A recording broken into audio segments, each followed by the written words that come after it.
The James and Fuhad situation, okay, the Shits and Giggles podcast. Everybody is on here talking about, oh my gosh, and they apologized and it was fake and it was this and it was that. Girl, listen, I'm not going to come up here and say the same thing that we all know those type. He went to Atlanta and said that there were no baddies in Atlanta. How can there not be any baddies in Atlanta? That doesn't even make sense.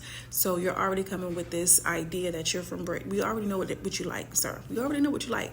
So why even come to Atlanta and try to disparage the woman there? But that's another conversation.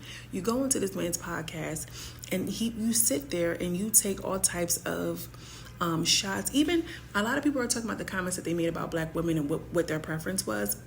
I mean, like, nobody goes into a podcast, no white man goes into a podcast and is asked by a black host, do you prefer white women? That's just not even a thing. And you should have just said that there. Y'all didn't cut it off and y'all continued to go.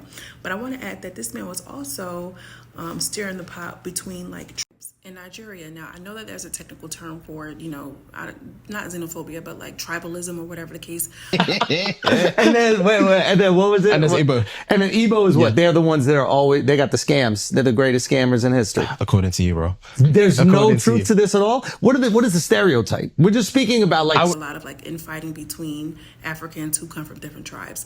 Do you let this white man sit up here with this mustache and this buzz cut and ask you and tell you that this type of, tribe is lazy and this tribe, but like, y'all were just really being simped the whole entire interview, honestly. You know what I'm saying? Like, that white man need to be apologizing to y'all, to be quite honest. And another piece that a lot of people are not talking about is the fact that a lot of black men are emboldened by their proximity to whiteness, whether it be by a white woman. He can give her a little piece of peen, or a white man.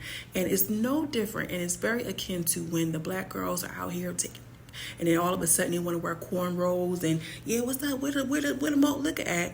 And they intentionally adopt the worst stereotypes about black people just to give off the aesthetic and the facade of, well, I want a black man. You get what I'm saying? The black men who date white women do the same thing in a different way. So you think that you was about to go up there and kiki with this white man because you feel like, oh yeah, well, it's no different. The white girls that's cosplaying to be black girls, the niggas that's out here dating the white girls, you thought that you was about to go on that white man's podcast and be his bro? Y'all are stupid. And the apology was trash. I think that, you saying like you don't know what you're going to do in that situation until you're in it. True, there is a level of being caught by surprise. However, there's a difference between being caught by surprise and having character.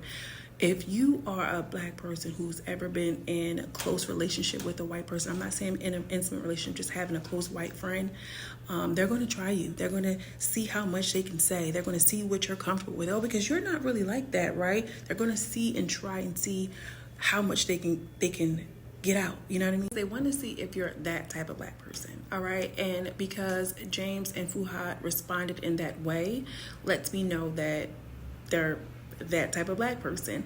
And so I like to add, in addition to stupid, they're corny.